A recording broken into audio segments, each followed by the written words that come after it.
I'm Rob Licuria, Senior Editor at Gold Derby, here with Three Body Problem Editor Michael Ruscio. First of all, Michael, congratulations on your first ever Emmy nomination. Thank you so much. It's a big thrill for me. I can imagine it would be. And I think it's about damn time, but also, I always love to ask, where were you? How did you find out about the nomination? I knew the nominations were happening that morning, and it got to be around 8:30, 8:45. I didn't want to check anything, so I just went out to walk the dog. And I took the dog for a walk, and the dog was doing his business, and my phone rang, and it was Hamid Shawkat, our post-producer on Three Body Problem.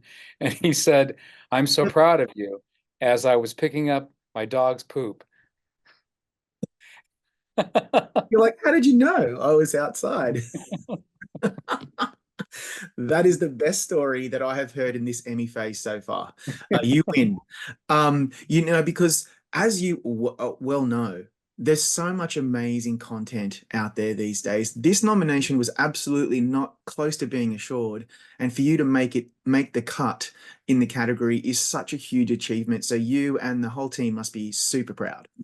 Everyone's very proud, and I got so much response from David and Dan and Alex and the whole team, the VFX team, the sound team, everybody around. Mickey Spiro, of course, the director. It was really a thrill because, as you say, there's a lot of content, and I think that the strength of the episode came through with Judgment Day, and that was memorable to people. Yeah, that episode was probably one of the best episodes of the entire season of TV. And there's a particular sequence in the episode that we will talk about. I think Minky Spiro was pretty close to a nomination herself. It's a shame she didn't make it in because it seemed like everybody else who worked on the episode was able to score a nomination because it's just so good. I guess there's no surprise from me that you decided to choose this episode to submit. Was there ever any doubt in your mind? Well, this was the episode that I was actually brought on to do. I did adopt the pilot, the second one, and the fourth one, as Katie Whelan, the UK editor, was on to other things. So actually, we were finishing one, two, and four, as well as five. But five seemed like it was really the jewel in the crown, and that was just sort of it felt like that was the best delivery to for your consideration. Yeah, absolutely. When I first saw the episode, I have my own thoughts and reactions. But what about when I assume you see the script or you understand what you see the storyboarding, whatever it may be. What was your reaction about how on earth you were going to make this episode really fly? Looking at the previs initially and seeing what was designed, it sort of, sometimes just storyboards, sometimes actual visuals, and talking to Minky and understanding that she wanted to have the human equation as a big part of it. So there is this huge set piece, and there is a lot of death and destruction and mayhem, but so much of the import of is the setup. So understanding that there are children on board, eating their SpaghettiOs, and they're in the cafeteria, and that Jonathan Pryce is down there, and he's talking to our Lord, and Felix is with the monitors, and there's this ticking clock about it. So a lot of it is that anticipation before the big event, and then also how much to parse out. And we loved the shot of the paper dolls that were being cut in half. We loved the shot of the man with the hose up on the deck. So you saw a little bit and you knew what was happening, but so much of the excitement of it, I think, is you have no idea. There's no reference of what a nanofiber is and what that would look like.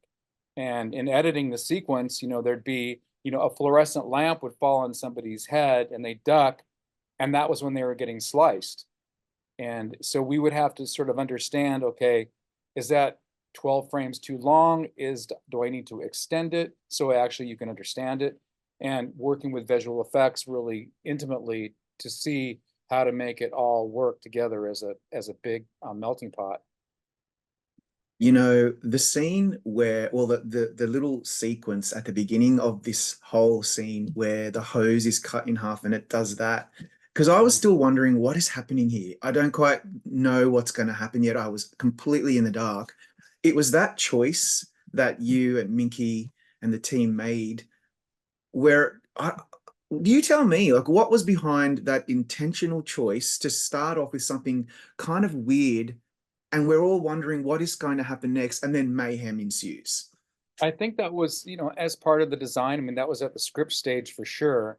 But then when they're in the trailer and sort of we had designed this idea of the ivory tower of the trailer where they're looking on, and when Raj says it's not working, and then Augie assuredly says it is, and then the first thing you see is that just a detail, and I think that that was key. Is like what the devil's in the details, as they say, and that was really important to see, okay, no one's ever seen this. And we understand that somehow that hose is like malfunction. It was cut in half. But even then, you don't know what it means. And I don't think there's an explanation throughout the episode up until that point of what exactly they're going to do. Like, Clarence says, I can't tell you why we need the nanofibers. That's top secret. But then as you see it unfolding, so it's a great device to keep the audience on its toes because they don't know what to expect. And even as they start to see it, as you say, they don't know what it is. Yeah, and we don't. So we are just as in the dark as those people. I think that choice by Dan and Dave, the writers, and of course Minky, the director, and yourself, the cinematographer, Martin Algren, I just feel like really, really worked for me. It wasn't spelled out. We weren't spoon-fed. I mean, it's obviously also quite risky that you hope the audience is going to come along for that journey. And I think that happens a lot in the editing suite, doesn't it? You just have to, I guess if it resonates with you, do you feel like if it resonates with you, then it will hopefully resonate with an audience? That's that level of trust because then as an editor, you're the first audience and you're also needing to continually sort of shed and, detach and look at it again and then another time and then another time. And sometimes you'll take the material home where you're not in the editing bay and then look at it there where you can't touch any buttons and sort of see how does this work really for an audience. I think you do have to trust the intelligence of the audience and know that it's okay that they're momentarily confused. There's a lot of emphasis when you're receiving notes typically of, oh, we're confused, and it's explained in the next cut and it's fine. But in this case, the confusion, it's so interesting and different and unusual. I think that kept people around, and we didn't feel like we needed to spell it out, and that we could just deliver it and have it unfold within the architecture of the ship and that timing. It's huge. It's so risky, but the payoff is so huge, I suppose, when you're not going into too much expository dialogue and you're just letting it sit with the audience and hoping that it will actually land, and it really does. There's another part of the episode that I was speaking of expository dialogue when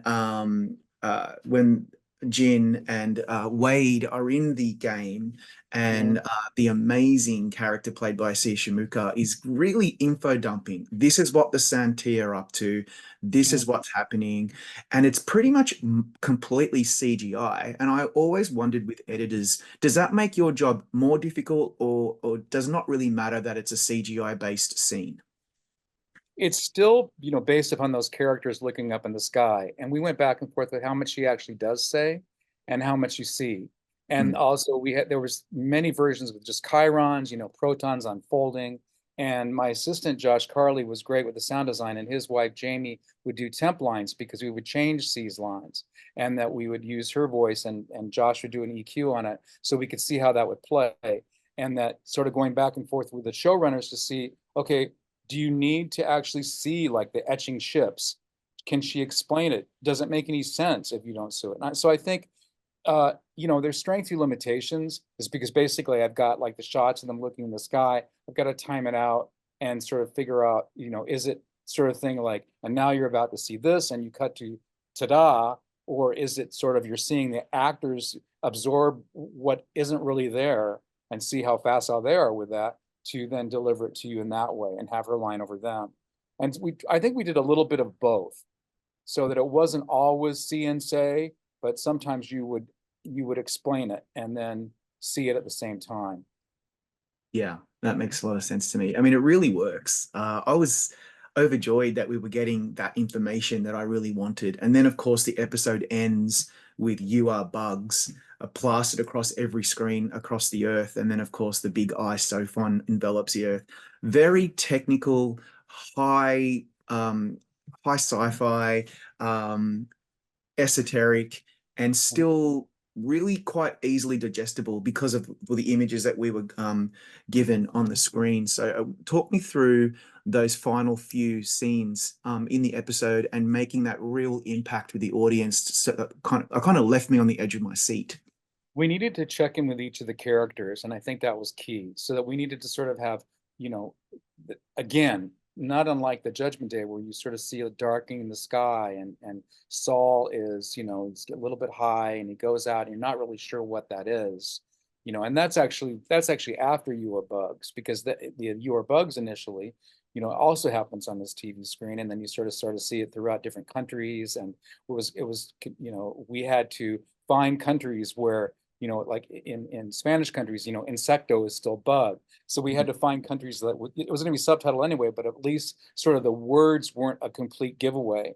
And then the same thing with Yay. So all the characters experience it. And I think that's the through line. And a lot of what the editing challenge was, this is okay, how are each of these people reacting to this? And it's sort of in Augie's view, it's horrifying because there's this realization that she doesn't know what it is, and we had to also talk to VFX is like, how much are you going to see of it? When do you know it's an eye? Is it sky darkening? And there was also like, an eye is traditionally, an opening, an iris. I mean, unless you think of something like Un Chien Andalou, but basically you've got, it doesn't feel malevolent. And so we had to work with the effects to sort of like, this is a horror movie at this point in a lot of ways. And also continually to check in. This is like, okay, then with Wade and Clarence, how are they reacting to that? And they're like marveling of it. And there's almost a pride with Wade saying that is our biggest enemy. And he's also at the same time, that's such a great character because he's got those multiple colors of, being, concerned about the future, but at the same time, happy that he's like the man who can spell it out for us. And I think it went through a lot of variations of just the timing of it, with you getting on the roof, with them finding the people down below. And of course, at the very end with Tatiana, seeing that reveal and, going behind her with that great shot of, you see like there's something wrong with her leg, but you haven't seen her really for an episode at all. And then she's so thrilled. So everyone, I think it was important to have everyone's point of view for how they saw that point of view and really dial into it. And that's sort of key throughout the episode of like keeping supporting all the characters. And something that isn't talked about this episode is that there's like 12 minutes before the big Judgment Day. And so we had to, through editing, really refine that, get it paced up, have, figure out the information that you needed, what was essential to deliver us to that set piece. And then not calm it down too much, but sort of like have a little bit of a calm before the storm before you get to the next set piece. So is building blocks editorially just for that ladder to keep the audience engaged and on a tightrope. As a side note, just a brief side note, what was your reaction to Marlo Kelly's performance in that moment when Tatiana is staring up at the sky? Because for me, it's seared onto my retina. It's such a beautiful moment for her. I was blown away. What did you think? The same. I mean, there was like 4 or 5 different takes, I think 4 takes. And, sometimes she was way large. And sometimes, initially, there was a version where because I liked it so much as you're describing, like I think in the editor's cut, it was pretty rich. And then we sort of pared it back. And then we're like, no, you know what? I think we've taken too much out. We need to see like that hint of glee because it's not any reaction that you would typically expect. And it's just such a great framing of looking down on her. And yet, yes, I was taken with it at first, very much so, and still am, because as you say, it's just so impression. It's such an impression it makes on you. It's Yeah, it not really really is. knowing that, like, she sort of knows something. She's thrilled, Yeah. excited about something that seems horrifying to everybody else.